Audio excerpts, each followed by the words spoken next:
লাল সবুজে এই পতাকা আমার মায়ের মনিহা থেকে যে অনিয়ম দূর করতে চাই। শুক্রবার সকালে রাজধানীর কাকরাইলে ডিপ্লোমা ইঞ্জিনিয়ার্স ইনস্টিটিউশনে প্রীতি সমাবেশের আয়োজন করে ঢাকাস্থ চাঁপাইনবাবগঞ্জ ফোরাম। উপস্থিত হন উত্তরের এই জনপদের সরকারি আমলা, ব্যবসায়ী ও রাজনীতিবিদ সহ বিভিন্ন শ্রেণী পেশার মানুষ। অংশ নেন বৈষম্য বিরোধী ছাত্র আন্দোলনে চাঁপাইনবাবগঞ্জের শহীদদের পরিবার ও সমন্বয়করাও। শহীদদের আকাঙ্ক্ষা বাস্তবায়ন না হওয়া পর্যন্ত মাঠে থাকার প্রত্যয় ব্যক্ত করেন বৈষম্য বিরোধী ছাত্র আন্দোলনের অন্যতম সমন্বয়ক ও ঢাকা বিশ্ববিদ্যালয় শাখা ইসলামী ছাত্র শিবিরের সভাপতি সাদিক কাইম। শহীদদের যে আকাঙ্ক্ষা ছিল সেই আকাঙ্ক্ষা বাস্তবায়ন হওয়ার আগ পর্যন্ত আমরা আমাদের লড়াই চালিয়ে যাব। আমাদের যে শহীদদের আকাঙ্ক্ষা সেই আকাঙ্ক্ষার আলোকে আপনারা আশা করি সেই জায়গায় সব নেতৃত্বকে বাছাই করবেন।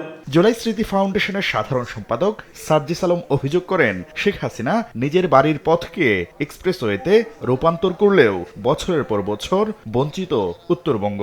ঢাকা থেকে তার বাড়ির অভিমুখী যে এক্সপ্রেসওয়ে বানিয়েছে সেটা নিয়ে আমাদের আপত্তি নেই, কিন্তু শেখ হাসিনা ঢাকা থেকে উত্তরবঙ্গমুখী যে 4 লেনের রাস্তার কার্যক্রম আজকে থেকে 1 যুগ আগে শুরু করেছে সেটা এখন পর্যন্ত শেষ করেনি। এখনো খনির নামে স্লোগান, সিন্ডিকেট ও চাঁদাবাজি চলতে থাকায় হতাশা প্রকাশ করে সার্জিস আলম বলেন, 24-এর চেতনাকে কাজে লাগিয়ে ঐক্যবদ্ধভাবে এগিয়ে যেতে হবে। স্বৈরাচারী শেখ হাসিনার বিচার না হলে জুলাই বিপ্লবের আকাঙ্ক্ষা ব্যর্থ হবে বলেও মন্তব্য করেন তিনি। আমাদের অনেকে আমরা সিন্ডিকেট চালাচ্ছি, আমাদের অনেকে আমরা চাঁদাবাজি করছি, প্রয়োজন হলে আমরাও জীবন দিব, কিন্তু যে কারণে খুনি হাসিনাকে আমরা তাড়িয়েছি, যে কারণে এতগুলো জীবন দেওয়া হয়েছে সেটা যেন বাস্তবায়িত হয়। সভাপতির বক্তব্যে চাঁপাইনবাবগঞ্জ ফোরামের সভাপতি ও ঢাকা মহানগর দক্ষিণ জামায়াতের আমির নুরুল ইসলাম বলেন, পতিত স্বৈরাচার শেখ হাসিনার প্রেতাত্মারা পরিস্থিতি উত্তপ্ত করে ঘোলা পানিতে মাছ শিকারের চেষ্টা করছে।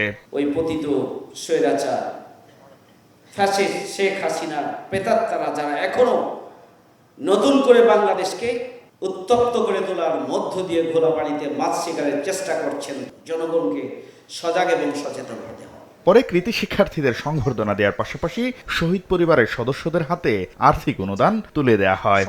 সার্জিস আলমের নিকট। শাকির আহমেদ, সময় সংবাদ, ঢাকা।